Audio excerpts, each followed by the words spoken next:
Hello and welcome to the Wolves Report. I'm Ryan Lester and thank you for joining us for episode 106. Before we start tonight's show, I just wanted to pay my respects to a friend. Last weekend, Wolves fan and author Steve Flant sadly passed away. A man who was generous with his actions and straight shooting with his words, an inspirational fundraiser, a solid goal bloke and a friend to many. Rest in peace, Planty.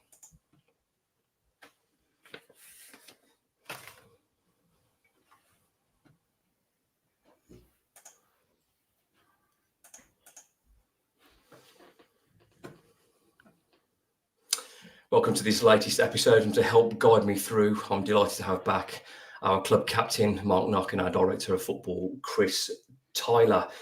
Gentlemen, we probably didn't expect much from the weekend, but Tyler, your take on Wolverhampton Wanderers 1, Liverpool 2.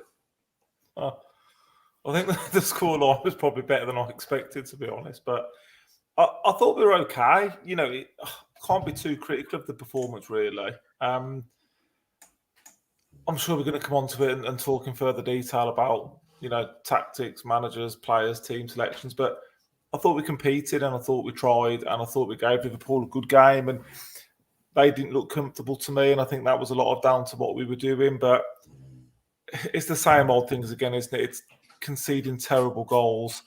It's being soft when you just equalised.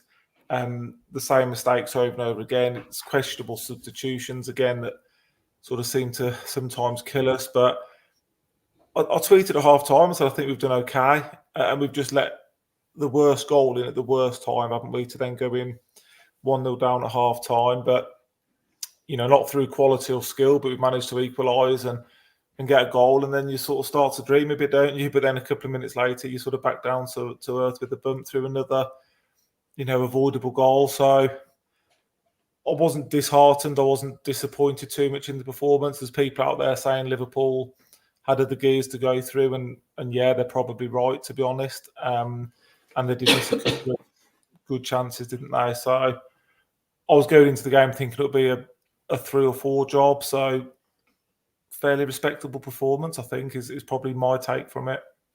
Yeah, and the reason I like us threes together is because obviously I get overexcited.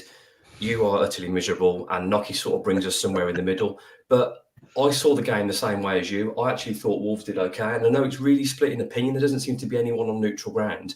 But if you're saying, because I trust your opinion, that Wolves are playing well, I actually thought it was a half-decent performance. Yeah, not necessarily thinking Wolves played well. I think we've been better in patches this season, but we competed. I've been very critical of us capitulating this season. And there's an argument that we potentially did that after the second goal, because I thought Wolves played a lot of safe football and didn't go in search of that equaliser as much as we probably could have done.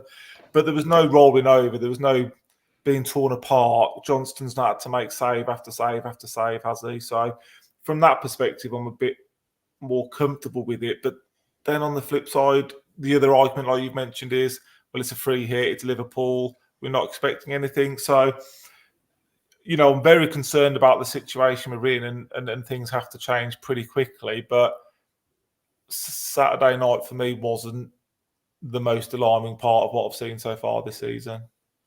Nocky, do you share the same story as Tyler, or have you got a different angle on it? Yeah, I think he's articulated it very well. It was, I think we're probably a little bit more comfortable because we've only lost 2-1 in the performance. I think if, you know, Salah puts the open goal in and they've had a couple of other opportunities, a great save by Johnston. I mean, he didn't know a lot about it, but he was in the right place to save it. You could be talking about, you know, a 4-1, couldn't you? Because as good as we were, I don't think we created a great deal. I thought there was loads of energy. I thought the work rate was very good. It was an honest performance, but we didn't create a great deal. We just had a little bit of possession of the ball. But all in all, I was relatively pleased. I thought defensively we were very good, and considering the issues we've had in the week, that was a real fear for me, was that we were going to get overrun at the back. But we managed the game pretty well. I thought in the first half we had a level of control, albeit keeping Liverpool at arm's length. They didn't create too much, but obviously they're a very, very good side. But I thought we had a little bit of control in what was going on.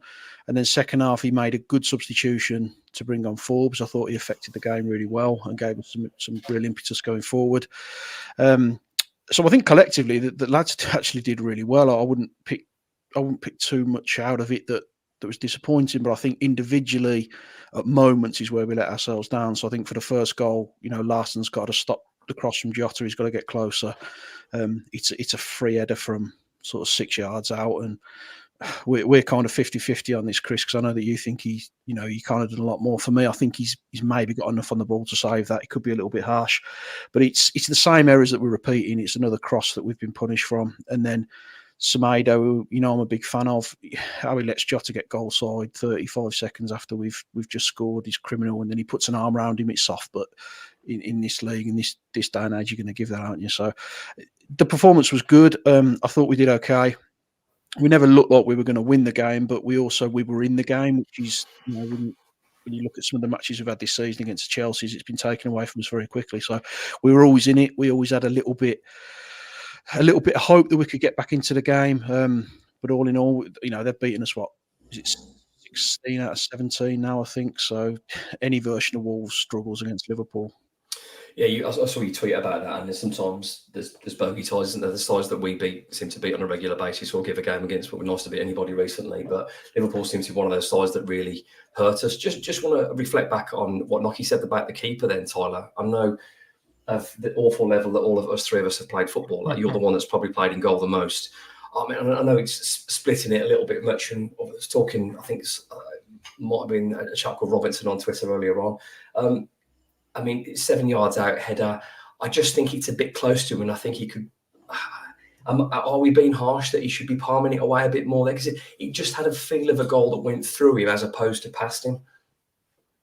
I get what you're both saying, but I think the close proximity of the header and then the fact he's headed it down, it makes it a difficult save for me. I think if Konate heads it like keeper height, I think he saves it. I think the fact he's had to go down to get to it, to parry it, I just don't think he's got the time to do it. I mean, it's like the save he made. It can go either way, can't it? He had no right to make that save, but there's a lot of luck involved. It's hit his leg and come out. This one hit his arm and went behind him. I'm as critical as anyone, as you know, but I wasn't personally looking at the goalkeeper for that. I think as well, though, when whether you think he should have saved it or not, you stop that at source, don't you? You stop the ball from coming in the first place, and you make sure you're closer to the attacker when he's heading the ball to get in the middle of our two centre halves and get a clean header like that. Whether Johnson should have saved it or not, you had opportunities to stop that from happening in the first place, which we didn't take. Well, I tweeted after the game about fine margins, and I know people are sick of everyone's excuses. It's when you're losing week in, week out, it's hard to try and grab any positives because it's a results business. And quite frankly, if Wolves are absolutely pathetic at Brentford, but they got a win, I'd be delighted.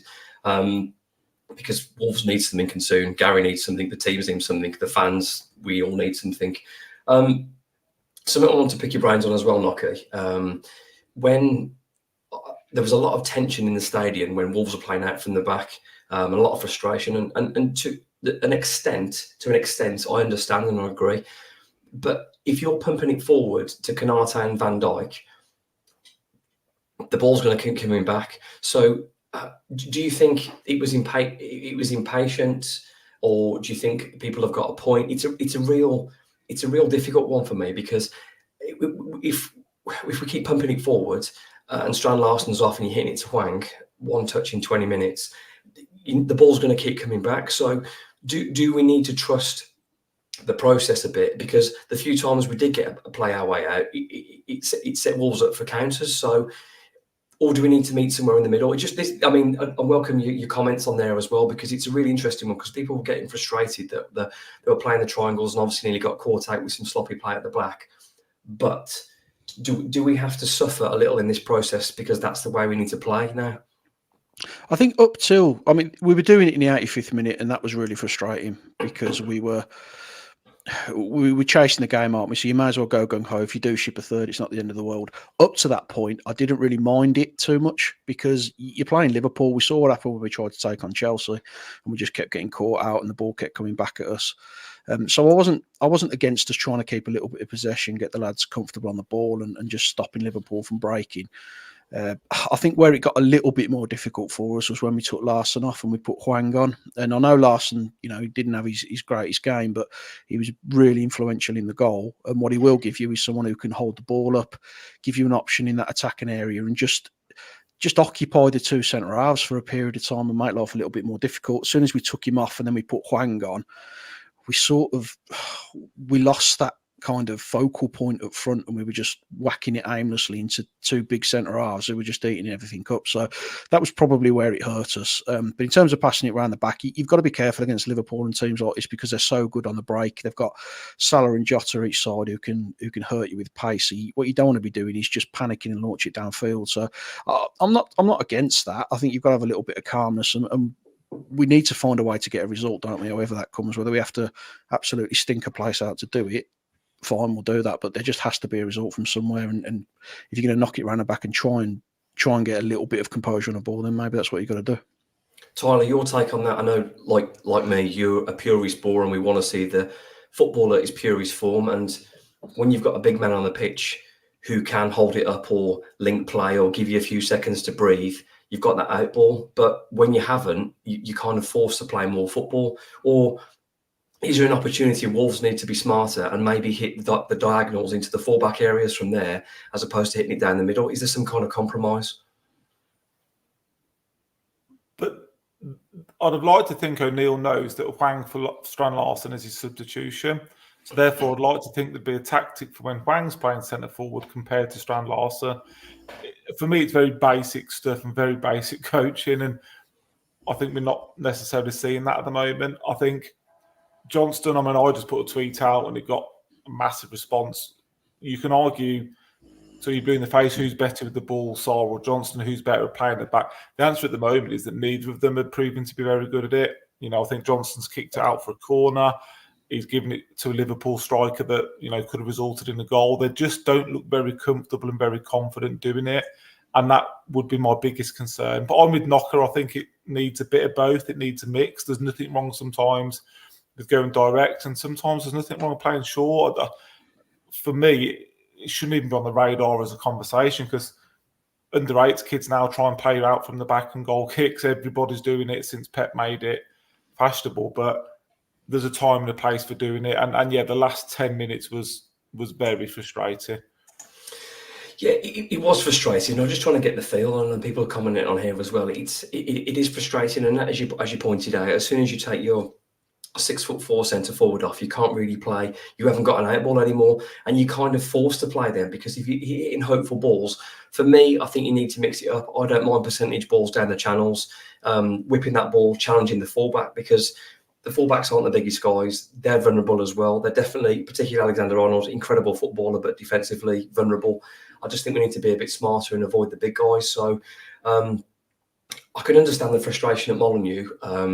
But I can also understand why he's doing it because that you want to build triangles, and when you do escape the press, you're on then, aren't you, Knocky? You're 4-on-4 or 5-on-5. But again, Knocky, a game of fine margins, poor marking, and obviously we're 2v1 in terms of I think the keeper can do better. And moving on to the penalty conceded, Semedo, I mean, Jota. He's an expert shit ass, and he wasn't Molineux. He knows exactly what he's doing. But if you give a player an opportunity and you put your arm across him, especially someone as wise as Jota, there's only one thing that's going to happen. Yeah, it was soft, but I'd have been screaming for it if it was the other way around. 100%. I think as soon as you... But would we have got it though? Do we get pens like that? Well, it's a different story, isn't it? But I think as soon as you put your hands on someone, and he's let him go goal side first and foremost, which you should never do in that position. And as soon as you put your arms around him, you invited him to go down. So I think it's one of them that if he doesn't give it, I don't think VAR would have overruled him.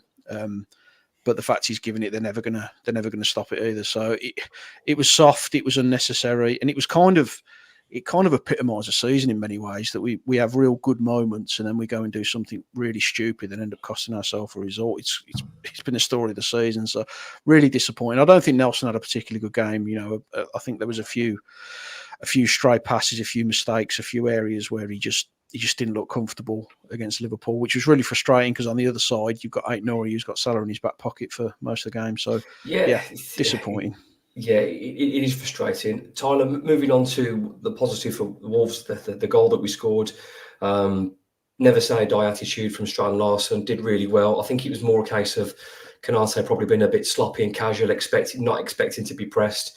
He's worked hard, and then we managed to force the ball across to Aït-Nouri. So there's a good attitude there. It's just a shame that we were only back in the game for 35 seconds.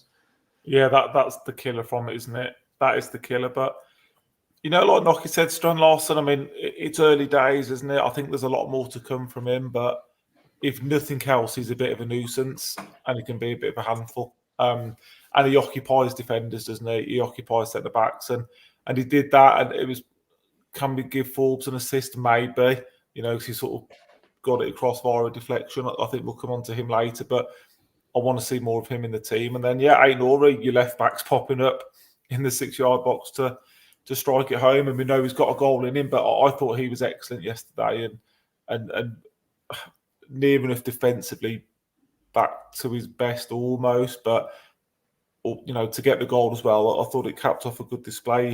He's kept Mo Salah quiet a couple of times now, hasn't he? So credit where it's due for that. Well, this is the interesting thing with the shape. I know people are talking about it across social media today with those three in midfield. I know they linked up for a goal against Newcastle. There was a step over and a tap in. But when you do have those three there, you've got João Gomez who can come over and cover. And Aït-Nouri, when he's up there, he's as Gary O'Neill said, the madness that Ryan brings because he can do step inside. His touch and ability to beat a man from nowhere is incredible. So I think this formation, other than wing back, actually quite suits him because he's got the support of João Gomez or Mario or Andre coming over. And I mean, it is a concern, but I know, again, we'll talk about it when we'll go through it. But Aït-Nouri defended well alongside with Totti and the others. But two fine margins, 2 goals conceded, lots of good play. I think obviously Liverpool edged it. Were they much better than us? Did they batter Wolves? Not really. Again, Wolves have got a bit smarter, but they've been punished. But when the game ended, Liverpool were top and Wolves were bottom, and that's the difference. The best teams are ruthless. The worst teams get punished for their mistakes, and you just got to cut out the mistakes. We'll move on to the player ratings, guys. I'd like you to get involved with this. Any comments or numbers or ratings you think? Despite a loss, I think there's some reasonable numbers. But an interesting one to start with, Nocky. Johnson. Now, I can only judge on what I see so far. I feel like Wolves, I don't think he's a bad keeper by any means, and it's early days, but I don't feel like Wolves have upgraded on a keeper. If anything, I'd say at the moment, I don't think his match peak Sarr, but I certainly don't think he's a disaster. But like with Sarr, he doesn't seem to offer that ability to play the little triangles out the back. But when there's only probably 2 keepers, well, the Brighton keepers, whichever one they're playing, Alisson and Ederson, they're the guys really that can play out, and we're trying to get goalkeepers that aren't footballers to try and play out at the back. So are we asking him something he can't do and being harsh, or do we just judge him on the best of what he can do? I'll be honest, I don't think he was ever meant to be an upgrade for Jose Sarr. I think that there was an expectation that we were going to sell Sarr to Saudi. He'd probably go for 20, 25 million. We could bring Johnson in, who's maybe, in my opinion, a slight downgrade on him, but you're going to make maybe 15 million quid profit that goes back into the coffers. So I don't really think there was ever an intention to bring in a better goalkeeper. I just think there was an intention to bring in a cheaper version of what we already had. I think, there was a lot of talk about him coming in because his kicking's better. I don't agree with that. I mean, he spaffed one straight out for a corner for absolutely no reason. 2 or 3 times he shanked it straight out of play, put our defenders under pressure with loose passes.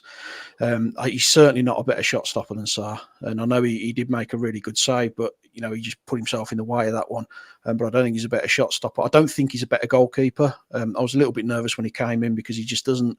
He's not a goalkeeper I've ever looked at and thought there's some real quality there. So, in saying that though, I don't think he did a great deal wrong in terms of costing us goals. As obviously we're 50-50 on whether he should have done better on the first, but I think we're agreed that should have been stopped at source. So. He wasn't terrible in that game, but what he doesn't do is fill me with confidence. He doesn't dominate the penalty area. You don't have balls swinging in the box and you expect him to come and knock 3 or 4 players out of the way and come and collect it and take all the pressure off your back line. I don't see that from him. He seems like a little bit timid to me. So in terms of that performance alone, if I was going to rank him on that, I'd probably give him a 6 out of 10 because there's no direct correlation to a goal. But I don't think he inspires confidence in the ground or with the back four. Yeah, it's early days, and again, I'm not using this as an excuse. It's a horrible run of fixtures, and the goalkeeper is going to be under more pressure because you're playing the better teams. I wanted to see how they're running the team. The concern is that Tyler, that Wolves have burnt their bridges with Jose Sarr. I don't know the whole story, but Jose Sarr did have a poor start to the season. It feels like that he may have been disrespected, upset about the situation, but equally, any keeper should welcome competition because it will push you to be better. Whether he's had his nose out a joint, whether he's sulking, I don't really know. It's a tough one, isn't it? But we'll move on to the centre backs, Tyler, and we'll start with Toti Gomez. And this is something I've been looking forward to. Yeah, did okay. Yeah, he did all right. I think Santi did as well. I think for a guy that probably isn't 100% fit and has probably been rushed back in, I think he did good. Yeah, I don't think you could really question his performance at all. There's a question mark over the header for the goal, isn't there? And could he do better? But I think you're nitpicking a bit there. I thought it was probably one of his better games for Wolves, certainly recently, because I had been worried about his form before the injury. But I thought as a two together, they played well, and yeah, I'd agree with Kev there. It's a 7 from me for Totti. Yeah. Yeah. Santi Bueno, Noki. Other than Ipswich away, I can't really remember Santi struggling in a game. Now, he's not blessed with pace. He's moderately aggressive. He's very tidy on the ball. He just doesn't seem to have a lot of pace, Noki, but I thought that partnership worked well. Now, when you saw the team and it's Santi Bueno and Toti Gomez, which you would have to say are, if everyone's fit, is probably your backup pairing behind, obviously, Dawson and Mosquera. That's not going to happen at the moment. I actually thought the centre-backs did good. And, I mean, you can nitpick through the team, but they were probably 2 of Wolves' better players. Yeah, I agree with Chris. I think it's possibly Tyler's. It's a new place. He better not be playing next week. I think it was probably Totti's best performance for Wolves. I thought he was really good the way he played and held his position. And Bueno, I think, was one of the ones who potentially had a bit of a virus in the week, which is why he came off. But I thought they were both very solid together. And the reason Bueno hasn't been the first choice is, I completely agree, because of his pace. Because I think he's got the other attributes you need. He's pretty strong in the air. His positional sense is quite good. He reads the game well. But he's just not got the pace, has he? And that's an issue in this division with the pace that you're going to be facing. But you're not going to come up with too many attacks that are much quicker than Liverpool. So for me, it was a really good performance. I think I'd probably give him a 7 as well, which is strange when you've just lost. Yeah, it is strange, and we didn't really get caught out in behind. I mean, considering the pace of Jota, the pace of Diaz, who is excellent, and Salah, who's one of the best the Premier League has seen, Wolves didn't really get caught out in behind. Now, do you think the difference is? Sorry, I mean to cut you off there. Do you think the difference is maybe Andre, because of the position he's playing? He's taking a lot of pressure. Yeah, he's taking a lot of pressure off the back too, because he's like a brick wall, isn't he? I mean, it's so hard to get past him. So we're trying to kind of bypass him and hit in the wide positions. And then when you've got the pace of Semedo and Aït-Nouri, that's maybe stifling a few teams trying to attack us. Yeah, we can't. I know, other than the Chelsea game, who's peppered Wolves? Have we been battered? Has our keeper been making save after save, corner after corner, block after block? There hasn't really been a game like that. Granted, Wolves lost to the better side, there's no question, but it was by no means like, oh, it's definitely coming, we're getting pumped. Wolves got punished for 2 mistakes. Are Liverpool better than Wolves? Absolutely, but you cut out those silly errors. They're not far away, but equally, there's no excuses now because the fixtures, other than Man City, are getting a bit easier. Tyler, tell me about the fullbacks, Ryan Ait-Nouri and Nelson Semedo, and ratings on both, please. I'd had a couple of beers and sent a tweet out about Semedo that I'll probably need to retract, but I'm not saying that. I think my patience is just wearing thin with him. I thought at Villa Park, obviously I'm not talking about that game, I thought he bottled 2 tackles and we conceded from it, and then the other goal came from his side. And then it's just stupid again yesterday. Like I personally think it's a very soft penalty, if a penalty at all. But like Knocker said, if you put your arms around someone, you give Don't give someone the opportunity. And it's just like, I don't know how many more times we can keep talking about him like this. I know you two are big fans of his. And last season, he seemed to have found a consistency and cut out the errors. But for me, it's the Semedo again, just making too many ricks every week. And I'm with Knocker. I thought his distribution was very average. Still not getting an output in the final third from him, are we? Whether it's goals or assists, I don't know. But as he got pressure on him, Doherty's obviously not fancied, and Lima's not getting a game either. So he's just comfortable in that position, isn't he? It probably doesn't matter if he plays good or bad. He's going to be playing next week. So he disappointed me yesterday. But I thought on the flip side, Ait-Nouri was excellent. Again, I think it was one of his better games. Salah didn't really have a kick. He's always, he's one of the best players the Premier League's ever seen, isn't he? And he kept him very quiet, chipped him with a goal. Just looked a bit more comfortable than he had recently, I think. Cheers for backing up what I said. But a tale of 2 fullbacks, I thought one was very good and I thought one was very poor. Absolutely. There's an article there, mate. We need to get you to write that one, a tale of 2 fullbacks. Yeah, Ait-Nouri, he's just, when he's on song, he's just beautiful to watch. You don't really get many entertaining fullbacks. You've got obviously Alexander-Arnold, that isn't a great defender, but has one of the best right foot distributions in European football. He's a beautiful footballer. Whereas Ait-Nouri, his distribution isn't always the best, but I've never seen a fullback slalom past people so effortlessly as him. And I know Salah scored, but he just seems to have an ability to stop Mo Salah cutting inside or going down. I know there's always good tussles, and when he came off, and I can't remember who came on. He came off with cramp, and the Liverpool scored an injury time winner a couple of years ago. But wasn't it? Yeah. Ait-Nouri always seems to have a good game against Salah, and it's there's somebody that's got a couple of years left on the contract. That's such a good footballer that, again, I think as Noki mentioned, the introduction of Andre seems to have settled things down at the back. Whether it's helped Ait-Nouri as well, whether he's got the 3 sort of more defensive minded midfielders to protect him. But yeah, big fan. But again, I'll go what you say. I'm disappointed in Semedo. I think he's better than that. Tyler, here's one for you. We'll give you a few seconds to absorb that. I've transferred the £10 over to him, so it's fine. Yeah. If you can say his name, he'll transfer you $20. Noki, moving on to the midfield 3. Obviously got Andre coming and sitting the deepest, and then Mario and Jay sort of moving around a little bit more in a bespoke 4-3-3. But the one thing for sure, Andre's the deepest one, protects the centre backs, comes, collects, tries to spray it round. I thought Andre was very good. He did give the ball away, so that's the 100% record gone. But I thought his movement and his passing in all those games, not bad. I know, but I think he's very good at what he does, and he's not scared to just try and get us up the pitch. He drives forward, he will carry the ball with him, he'll look for the sensible pass. So I thought he was probably the best of the 3. So him on his own, I'd probably give him a 7 or 8.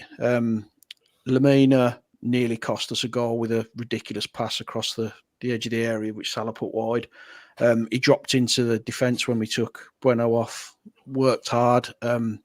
Not one of his better games, to be honest. Very similar to Gomez. I don't think it was one of his best games either. So I'd probably go 7 for the other 2. So what was your rating for Andre? I'll give him I'll probably push to an 8, I suppose. Tyler, you're right on Andre? Yeah, between 7 and 8, but there's no doubt in the guy is absolutely class, and he shouldn't be playing here.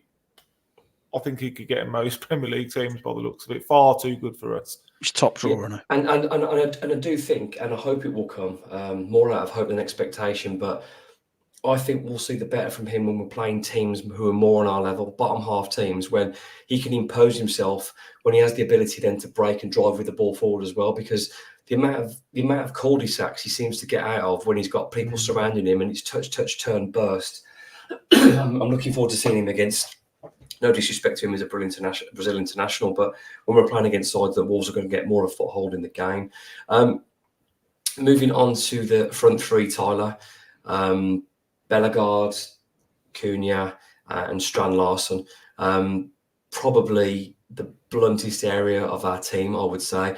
I thought the defence was good. I think it's hard to fault the midfield.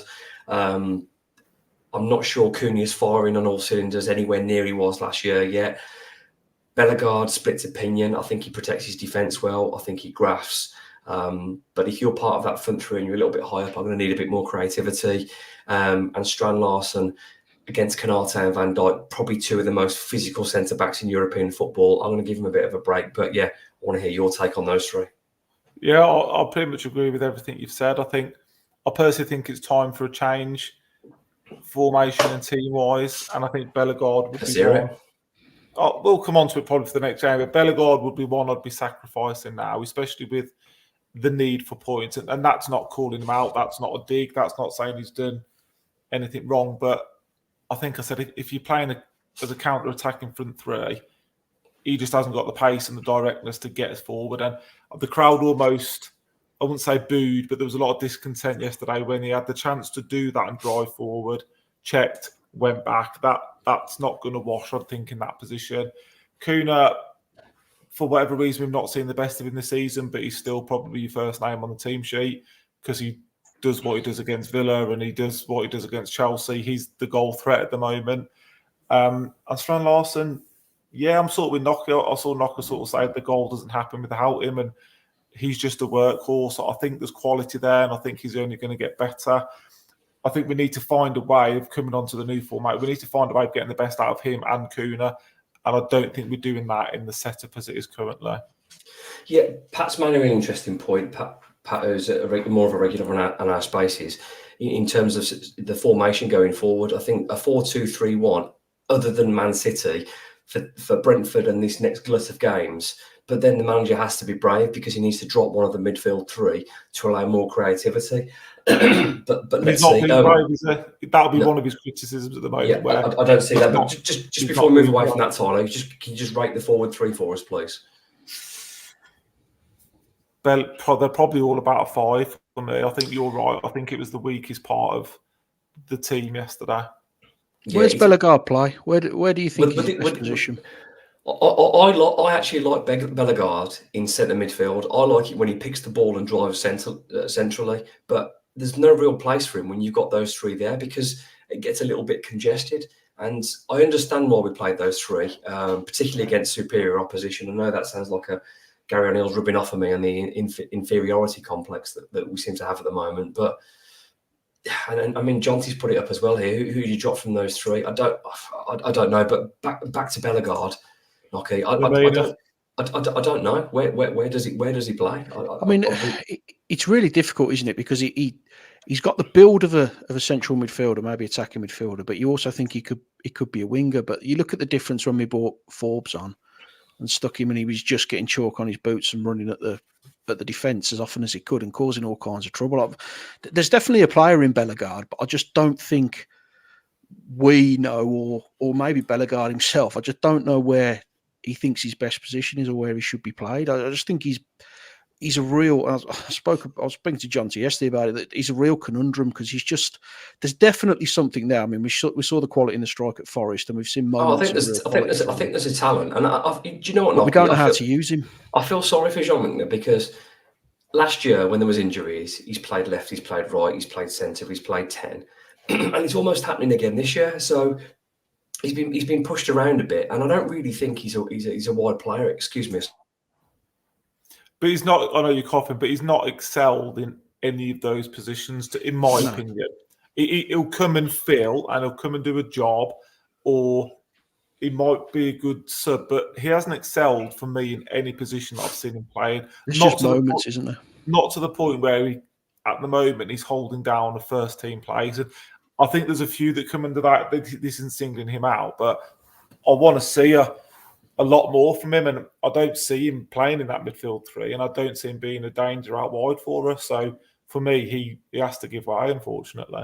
Do you think, though, Tyler, he's in the team because of all those players he's trusted the most, because he's played most of his career as a centre midfielder? You can trust him with his defensive responsibilities. He knows he has to get back on track. So would you say that's what... We're shipping goals for fun, Ryan, aren't we? So well, they're fine margin goals the weekend, but it's a fair point. Yeah, they've been fine margin. You're right in most games, but they're still happening. And it's like, well, if he's there for his defensive duties, and we haven't kept a clean sheet since since the millennium, then that blows that argument away, doesn't it? So if he's trying to play the similar style that was so effective when it was Neto who would pick the ball up and break, Forbes is the only one in the squad at the moment, in my opinion, that can do that. So for me, he has to make way for him. But just my opinion. We'll come on to the Brentford team later on. But Tyler, I don't think you did it in the end, but you're rating for Bellegarde. I'll just give them all a 5. I thought they were all bad. Yeah, that's fair enough. Moving on to the next section of the show. By the way, thank you everyone who's watching and listening live to episode 106 of the Wolves Report with Chris Tyler, Mark Knock, and myself, Ryan Lester. You can comment on X, you can comment on YouTube and Facebook. We'll get as many comments as we can. Also, a thank you to those who are listening back on any of those platforms via video, and also on Spotify, which we upload the following day. Thank you for being part. If you enjoy, please click follow also on any of those platforms. It'll help grow the show, which we are slowly but surely doing. Thank you very much. Next part of the show is talking about the John Percy article, which we saw earlier in the week, where John went and met Jeff Shee and Matt Hobbs. Now, it's had a mixed response, and I'm not particularly too sure how I feel about myself, gents, and I will talk about this. But the headline is Wolves owners fully committed to the club were going nowhere. Now, there's a few things I've picked out of this. I know you're smiling, Ty. You know what I was doing today at work. But so talking about... Isn't listening, is he, Ryan? He's a Wolves fan, mate. We're absolutely laughing. Yeah. So just picking out a few things. Does the club have PSR concerns? Jeff Shee says PSR is something that we've always kept an eye on, and we've never been close to the line with. Okay, we have never been panicking enough to do something to avoid breaking the rules. Now, that may be true, but I'd also question then, why have Wolverhampton Wanderers sold nearly £250 million worth of players in the last 2 seasons if Wolves aren't breaking any rules or they're not going to it? Jeff Shee, back in 2023, said, after a longer stay in the Premier League, we are now at a stage where we must pay closer attention to FFP and manage it well. I didn't think there was a problem, Jeff. Though for years, though we've put those years behind us, we need to invest more afterwards and fill the gaps caused by the pandemic, especially in the squad strengthening. It's interesting that you should mention the pandemic, because the Premier League relaxed the regulations to neutralise the adverse impact of COVID, which meant during the 2022 monitoring period, they assessed the seasons 1920 and 2021 as a single average, which basically meant that covered a 4-year period. So Jeff's saying it's never been a problem, but Jeff also said last year that we need to keep an eye on it. So I'm not really sure about that. Just your thoughts on that in terms of FFP, of Jeff comments last year that we need to manage it, but it wasn't a problem, but it is a problem. I'm not sure. I'll let Knocker talk about this. It's just bullshit, isn't it? Let's be totally honest. He's making excuses. He's about that then. Oh, there you go. It's just, I think the frustration is that he was very interactive with the fans, wasn't he, when we were doing well and when we were climbing the ladder. He wanted to have forums. He was going down the pub. He was seeing people. He was getting involved. Now it's turned against him. He's kind of hiding away from it, and it's the same lip service that we've had all along, isn't it? I mean, we've gone from we're going to challenge Manchester City, and now we're all of a sudden, you should just be happy that you're in the Premier League and don't support Wolves if you want to find a team who wins trophies. So I just don't trust the word the man says. I don't think he fully understands the role still, even though he's been here a long time. I don't think he knows enough about football to be in this role. I think he's very much following a script that he's whenever he's talking about the football club. So for me, I don't think Wolves could move forward while Jeff Shee's here, and I think it's kind of similar with Matt Hobbs as well. I'm not a big fan of his either. I think we've got two men at the top who are the pure definition of yes men, who are following exactly what they're told to do without ever challenging the system. So for me, I just think that whatever they tell me, I'm struggling to believe, because I don't have that. I don't have the trust in them anymore. I think they're both compulsive liars. Big stuff from Nocky there. Obviously, that isn't the view of the Wolves report, but Nocky's saying that's exactly what you said to me before we allegedly started. 100% not. You've got absolutely proved that. It's my view as well. So 2 out of 3 it is, to be fair. So absolutely. Interesting as well. Going on the same section in terms of PSR, Matt Hobbs went on to say, if PSR is an issue for a football club, it shows you've got your planning wrong. We'd be disappointed in ourselves if PSR was ever an issue.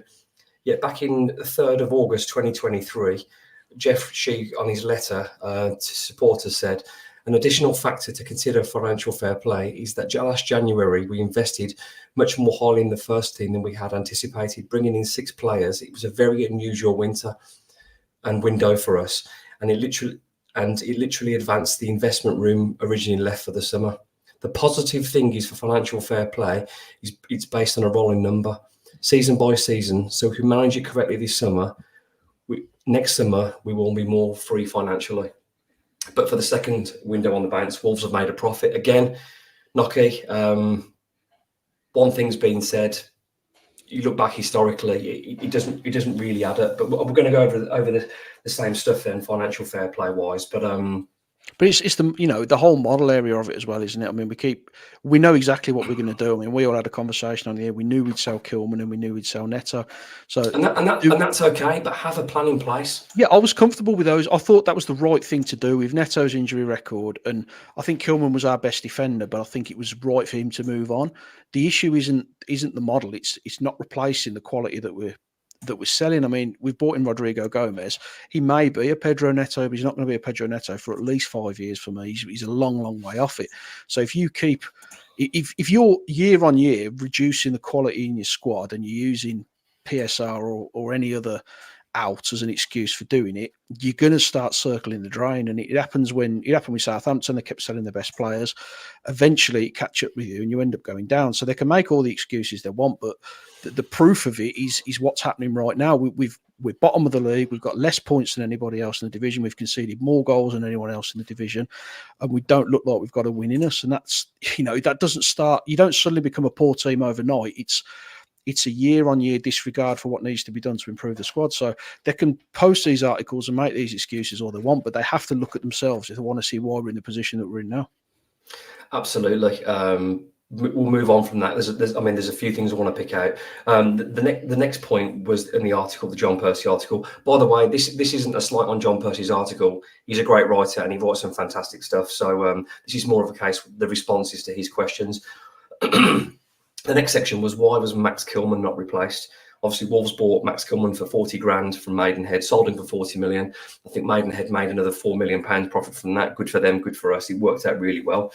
But the concern was then that Wolves have got 4 centre-backs and not replaced him. Matt Hobbs said, externally, some fans may feel we've left ourselves short. It's actually completely married up towards what our plan was at the start of the summer. Now, if that's the case, that's a big concern for me. So I did a little bit of homework, as Tyler knows. So if the plan for the summer was to have Santiago Bueno, Yerson Mosquera, Toti Gomez and Craig Dawson as your 4 centre-backs, before this season, Santiago Bueno had played 820 minutes of Premier League football. That's less than 9 games. Yerson Mosquera had never played a Premier League game. Toti Gomez only started 1 game at centre-back at the whole of last season. And Craig Dawson, who's 35, next birthday, had groin surgery at the end of the season. So the concern for me is, are we spinning the line or are they genuinely happy? If they're genuinely happy, that's a big concern to me, Tyler. They're just politicians, aren't they? They just have to lie their way out of the mistakes that they make, unfortunately. And I tweeted, I wouldn't believe him if he said, night followed day, and that's where I'm at with both of them. Unfortunately, I'm fully with you. If you're going into a Premier League season with those four as your centre backs, and you're happy, my thoughts on Totti. I love Craig Dawson, but he's 35, can't play a season. Yerson Mosquera, I mean, look what's happened there. It's bitter, but he'd already had injuries before this, and then Santi was untried and untested. So, like you said, if you're comfortable with that, then that's probably more worrying than the crap they're coming out with, to be honest. Nocky, the next line that Matt Hobbs said was, playing a back four, we're not going to carry 5 centre-backs. No club at our level would. So I did some research. I looked at a same-size club. Nottingham Forest, same-size capacity, rough expectations, probably a little bit better than us at the moment. Forest have got Murillo, Morata, Milenkovic, Omobamidele and Willy Bolly. By my makings, that's 5 first-team centre-backs they have to pick from. But apparently no club at our level would have 5 centre-backs. So, also, maybe not fully exclusive to the Wolves report, depending on who my friend has spoke to, but I understand that Wolves had a deal struck with Adam Webster from Brighton and Hove Albion at the end of the window, only for Wolves to pull out of that deal. Now, that's what the Wolves report understands. Whether there's any more to come from that or come out, I don't really understand. Adam Webster played yesterday. I think he made one mistake and a couple of goal line blocks. That's the kind of player, 29 years old, done his time in the Premier League. So it looks like Wolves had the opportunity to sign somebody, but then decided against it. So interesting, Tyler. Yeah, he would have been one that you'd earmark that would probably come in and make a positive impact. And I think Brighton were quite vocal in the fact that in the summer that he was available for transfer. Instead, we signed somebody who's got 9 minutes of professional football under their belt and then got sent off and has not played a professional game of football since. So, people come up to their own minds. They don't need us to tell them, do they? But it's just... Nocky said on this podcast a few times about circling the drain, and I think we're probably as close to that point as we've been. And if we're not careful, we'll be in the Championship, and Fosun will have some decisions to make, won't they? But to come back to the article and what you've said, it's sheer incompetence if that's your stance to have those full centre halves. Yeah, it's a concern. Matt Hobbs finished off with, he said, we had high hopes in Yerson, and keeping a 5th centre-back happy would have been hard. With Max leaving and Yerson coming in, we were perfectly comfortable with how that looked. But you have a hybrid squad, don't you? I look at Aston Villa and they've got Ezri Konsa that can play centre-half and right-back. Well, Toti's our second choice left-back, isn't he? I look at Newcastle who can play Dan Burn at left-back and centre-back, It's not necessarily having out-and-out players for that position, but it's having a hybrid. So then when you loan Hugo Bueno out, and therefore that Totti Gomez is then going to have to play a part of the season at left-back, again, it's just more questions than answers, because then that leaves you with 3 centre-backs, not the 4. So we don't really have, apart from Totti, we don't really have the hybrid model where they can cover 2 positions. So again, just more questions than answers. It's a squad game, though, isn't it? I mean, you can make 5 substitutes now. So to say that we can't carry that amount of centre halves when you've got 2 Nottingham Forest, as well. As I said, sorry to jump in, Nocky. The words were, playing with the back 4, we're not going to carry 5 centre-backs. No club of our level would. But who says you're going to stick with a back 4? You could go back to, 3. And when you're defending, you can bring 3 on as well. If you've got a lead in a game, you put 3 centre-backs on. It's just not true. What they're saying is just not true. It's just more excuses. And I know they're better than us now, but if you look at Newcastle and Villa, let's say 12, 18 months ago, they were teams that were in and around us. They had horrendous injuries at centre-half last season, but were always able to put out teams with centre-halves in. Look at Newcastle. I mean, Burn, Lascelles, Kraft, Dummett. They had probably 6 or 7 that could play centre-back, and so did Villa. We've always on the bare bones. And when Hobbs loaned Hugo Bueno out, he said we're more than comfortable in the options we've got to play there. We've got 2 people that can play there. So, yeah, just don't believe a word they come out with, unfortunately. Yeah, it's a tough one. Now, before we move on to the next bit, it's why do these articles happen? Why is this happening right now? My opinion, it's not fact, is the club are having a tough time. They've got a tough run of fixtures. They've got a massive game on TV. They could get hammered. Could the club, all those running the club, face criticism in a huge game? So what do you do then? From my very limited and tiny media experience, what would you do? Well, you go and speak to respected journalists, give an exclusive interview, and talk about how good things have gone and what we're doing and talking about the plan. Now, you know what? Every word that's been said, they may believe, but I'm not sure everyone feels that way. And it's certainly not the vibe of what I'm reading is what I'm seeing. Am I being harsh there, guys? No, I think you're absolutely right there. They're trying to stem the tide a bit, aren't they? Because they know that they've had an awful summer. They put the season ticket prices up. They put the match day ticket prices up. It's affecting the experience at Molineux. I saw more half and half scarves than anything else yesterday because there was a lot of tourists in the ground. There's home fans selling tickets to away fans now.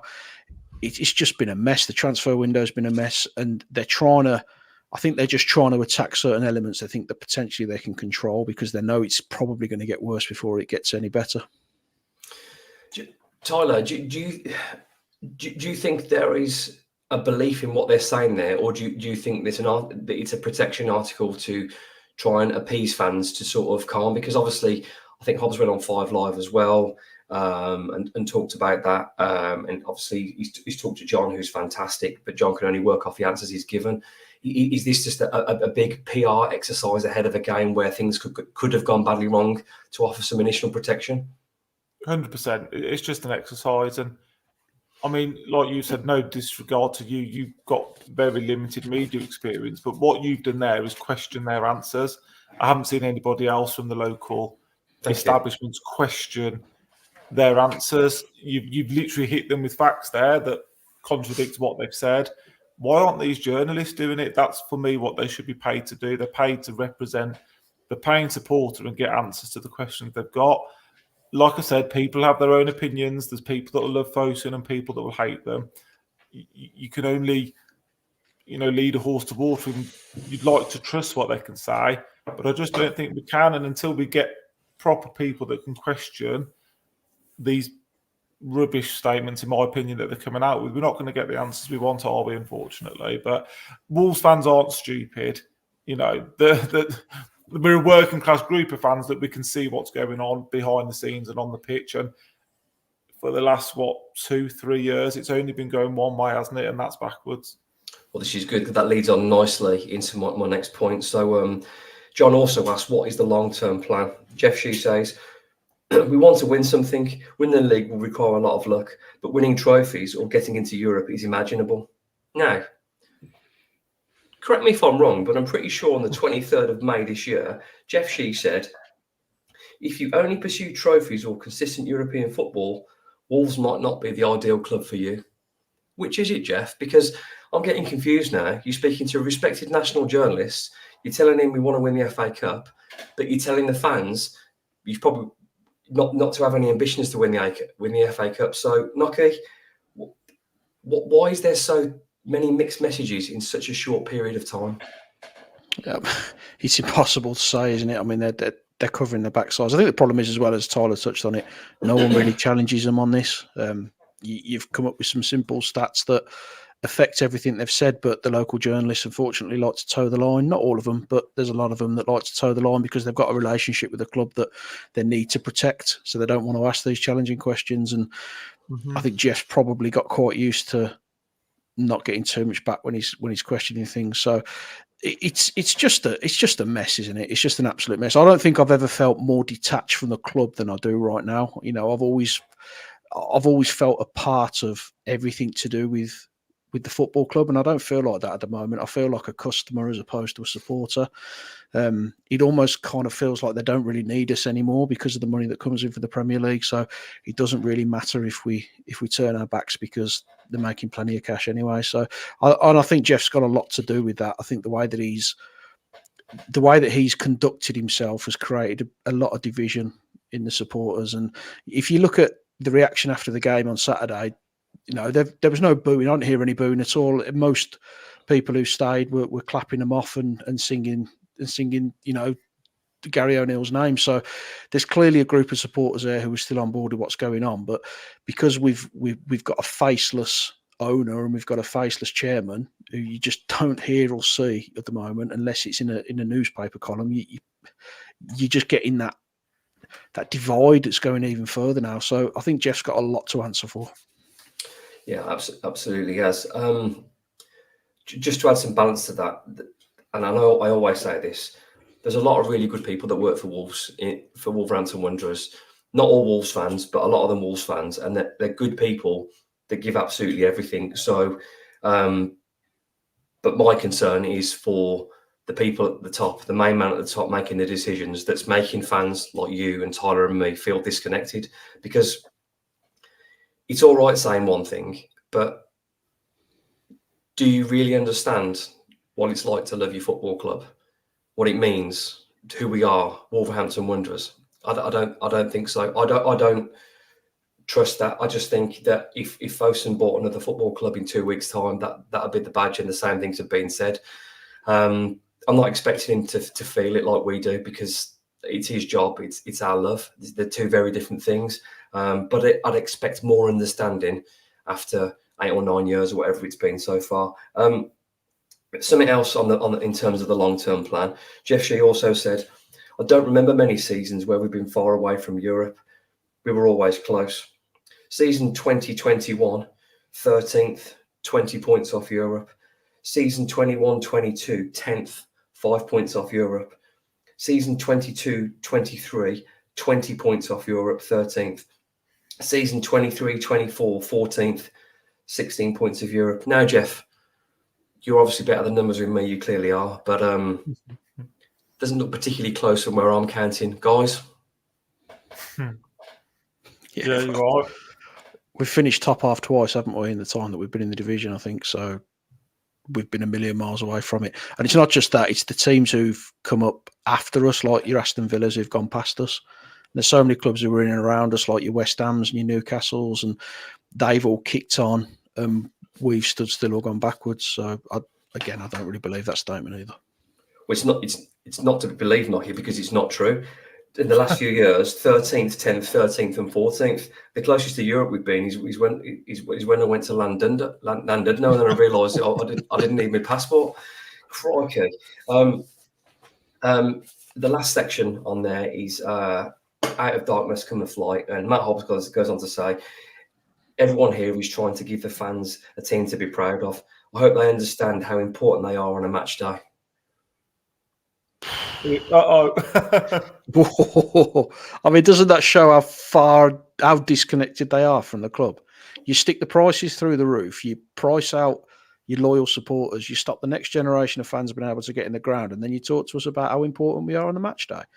We're absolutely not. The only thing that's important to them on a match day is make sure it's on telly, make sure it goes abroad, make sure that your foreign supporters get to see it. They don't give a crap about us, and that's the reality of it. Well, that may not be the case for everybody, Nocky, but it's certainly the way it feels a lot of the time. Now, in terms of how important we are on a match day, we are important because we make the noise. The people who support Wolves, that travel up from the South Coast, that travel from London, travel from Manchester, travel from Scotland, people watching the games in the middle of the night across the world, they love their football team. We are important, and that relationship hasn't quite been broken with the manager yet, because people are still backing the team, because the love for the club and support of us to want to stay in the Premier League is more important than anything else. But I think that comment, I hope they understand how important they are on a match day. It's a tough one, Tyler, isn't it? I feel, again, I'm going to cough, but it's just a bit, it's like, well, without being too over the top, it's a dagger to the heart, isn't it?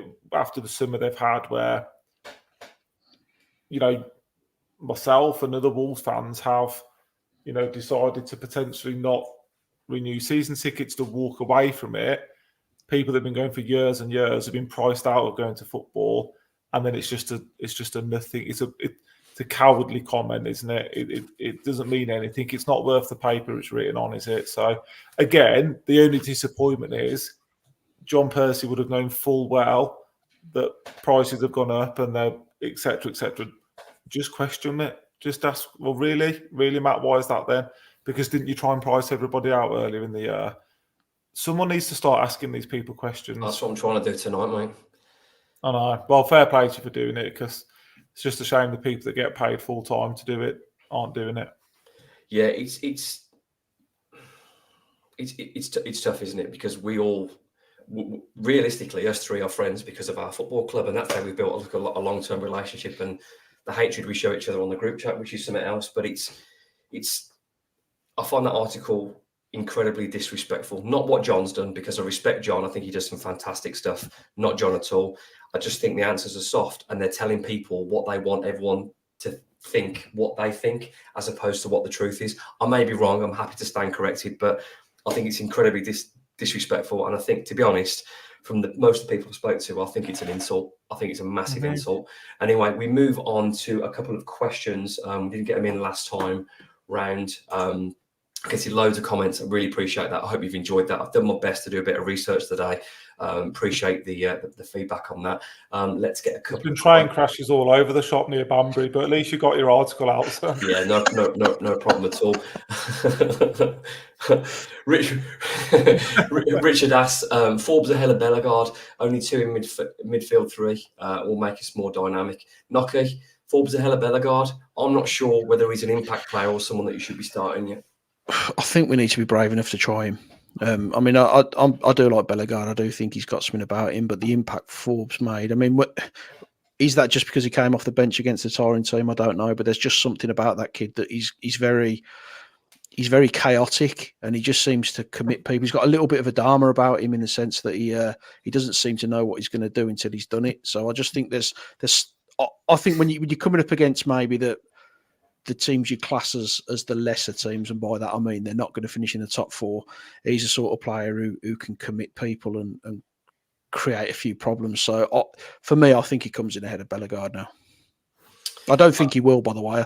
I think Gary will stick exactly as he has done, but for me, that's the change I'd make. Tyler, second part of Richard's question, only 2 of the midfield 3 to make us more dynamic. In terms of probably putting us a 10 in, making us, I think I mentioned Pat earlier on, a few others followed up in terms of playing a 4-2-3-1 with a 10 off a centre forward and a natural left and wide inverted players. Is that something we need to do at Brentford and other than Man City? I would be doing that now, yeah. I'd be going 4-2-3-1. I'd be having Kuna in that 10 behind Strand Larsen, and I'd have some natural width to get the ball into the box so the big man. Forbes would play for me, and it's a big call. But I'd be playing Andre and João Gomez as my 2 centre midfielders. He's never going to drop Lamina, though, is he? He's not going to drop the captain. Not, but it's going to cost him his job, isn't it, ultimately, if he doesn't start making big decisions. So that's on him.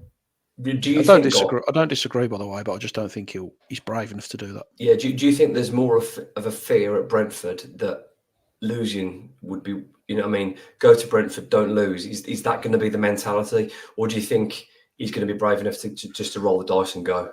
The point's no good, is it? And Knocker's right in what he says there. He's not brave enough to do it. But if he's not brave enough to do it, he shouldn't be managing in the Premier League. He's paid the big money to make these big decisions. And we've signed Andre. I think he's brilliant. And I think João Gomez is the next best one. So for me, it's a fairly straightforward decision. Yeah, he's not going to drop his captain. I just can't see it.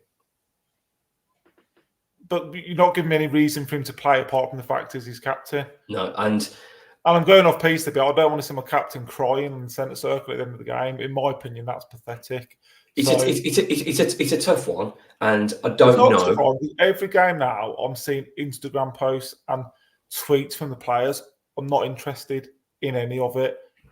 Do your talking on the pitch, and then that's where you'll get your love. But don't come out with a picture of yourself crying on the halfway line. That's not my captain for me. I'm sorry. I'm going a bit off piece. But Andre is the best defensive midfielder we've got. And João Gomez, they're Brazil's 2 centre midfielders. So they can't be Wolves' 2 centre midfielders. It's a fair point, Knocker. Can't really argue with that. I don't disagree with anything he said. My point was purely that I don't think he's brave enough to do that. Because I agree. I think seeing your captain crying on the pitch after 6 games is utterly pathetic. Imagine a Steve Bull or someone doing that, crying on the pitch because you've lost a few games. You want your captain grabbing him by the scruff of the neck and carrying him through games, not bursting into tears on the pitch. So I don't think he's wrong at all. I'd like to see us go with that. I think those 2 could comfortably play in that position. It'd give us a little bit more attacking impetus. I just don't think he's got the guts to do it. I will just say on those comments, I have to add balance. We don't know what else is going on behind the scenes. Maybe nothing. Maybe emotions have poured over. I don't know. We don't know the real reasons. We may find out. I don't know either way. But equally, I've got to add some balance. Jonah moves on to say, "Is Brentford a must-win?" Now, I'll start on this one. I think he's pretty close to it. I think for the first time in a very long time, Gary's under real pressure. Lose at Brentford. I'm not even sure that he makes the Man City game, despite what's been said on 5 Live with Hobbs, despite what's been said in John Percy's article and the loving about amazing Gary is. I think if Wolves lose at Brentford and they're poor, I think some of the fans will turn. Now, there's 1,700 in that away end. I think they've had the team so far, but I think if Wolves are poor there on Saturday, Knocker, I think it could turn. Yeah, I mean they've got no Whistler, they've got no Tony. Wolves should be going there, and we keep getting told that we've been playing well in the first half against these teams. We should be going there and winning the game. We should be going there with the attitude to win the game, the formation, the system, the players to go and win the game. If we go there and we go with the safety first mechanism, which I think we probably will. Let's not lose the game. Let's get something out of the game. Then I do think they'll turn. I think he's had a little bit of protection because of the fixtures that we've had. This is the first time you're going into a game thinking we should be going into this believing we can win the game. So if we don't, I think the pressure's going to heavily ramp up on him, especially when you look at the next two, which I think are City and then Brighton. So you could be nudging. I know you don't like talking about last season, but you could be nudging 20 games with 1 win. Over half a season, yeah. It's unsurvivable, surely, for any manager. On that note, Tyler, Greg, who shares your same positive mindset about Wolves, has 1 win and no clean sheet in 6 months. How is Gary O'Neill still in the job? Chris Tyler.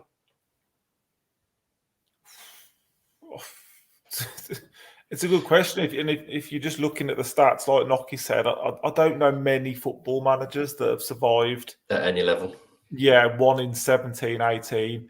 Even if you take, there are people out there that, for whatever reason, don't like to take into account last season. Fair enough. I'm on that boat, but that's yeah. But you have to draw a line somewhere, don't you? And if we don't win against Brentford, Man City, Brighton, which is plausible. That's then 9-10 games into a new season, so I don't think that's survivable. Almost a quarter of a season. That's massive. Exactly. I look again. Some people won't agree with this, so we've all written off these first 6 games. The same fixtures last season, we picked up 6 points. This season, we picked up 1. We're on the decline. We're on the slide. That's the same manager that's got those results from those same teams. So I'm very concerned. He signed a 3-year deal, 4-year deal recently. The last thing they're going to want to do is sack him because they're going to have to pay him off.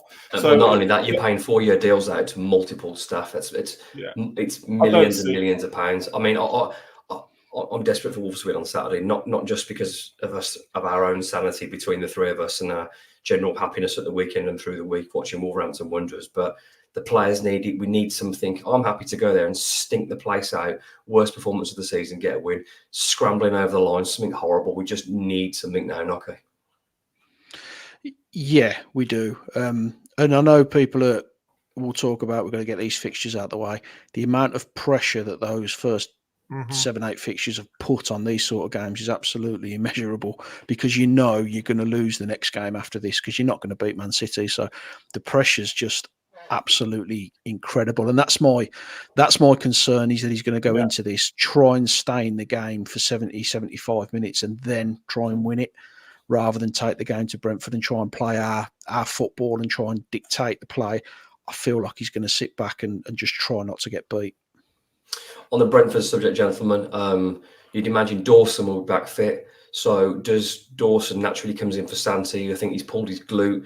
I'm not sure how quickly you recover. There's the kind of injuries, obviously top of your hamstring. You'd imagine if he's injured his glute, then he's probably going to miss the next game. So you'd imagine Dawson then comes in next to Toti, Tyler. That makes sense. Aït-Nouri, Semedo keep the place. Can't see Strand Larson coming out. Can't see Cunha coming out. Joe Gomez will be in. Andre will be in. Don't think you'll drop Mario. It'll be the same team. It'll just be Dawson for bueno. That'll be the only change I think he'll make.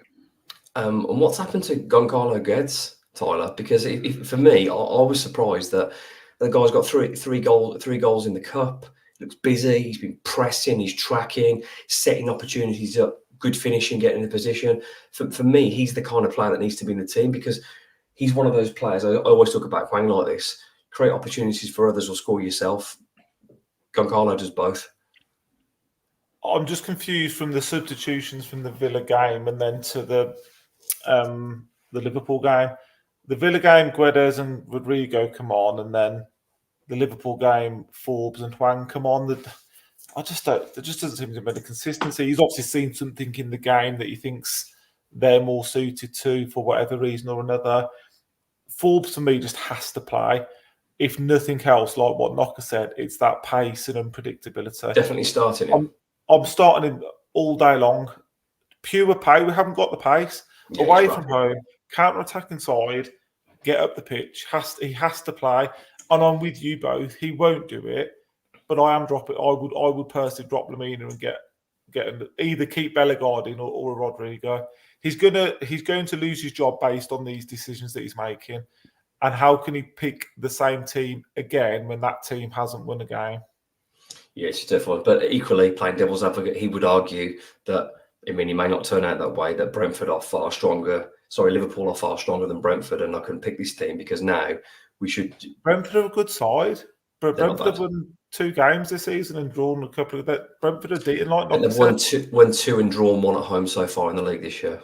So why are we thinking we're going to go there and win? Well, I am, and we're all going to predict it. 1 in 20, like, I don't see the logic. And someone earlier on your thing put, Forest is a winnable game. Newcastle at home for me is a winnable game. Chelsea, Agreed. We always beat at Molineux. Could have been a winnable game. Villa, winnable game. These are winnable football matches, but for whatever reason, we're writing them all off as defeats. And like I said, we picked up 6 points last season from those games and 1 this season. Something's gone wrong somewhere. Yeah, and as a result, something absolutely has to change. We're getting to the end of the show now, done an hour and 12 minutes nearly. Let's get your predictions for Brentford v Wolverhampton Wanderers. First scorer and prediction, Nocky. Oh, God, I've got a massive head versus heart thing on this. My head says we're going to lose 2-0, but I can't do it because we can't afford to lose 2-0. So I'll go for 1-1. I think we score first, Larson, and then I think they equalise late on. That stinks, Nocky, but it's a point. That's best case scenario, mate. I think we'll lose. Yeah, before he said it, I think it's got a 1-1 written all over it. Who's going to score? Kuna's the only one that can at the moment, isn't he? So I'll keep that runner. Absolutely, heard it here first. Brentford 0, Wolverhampton Wanderers 1, and Cunha scores the first goal. This has been episode 106 of the Wolves Report. Thank you to Chris, Tyler, Mark Knock. I've been your host, Ryan Lester of the Wolves.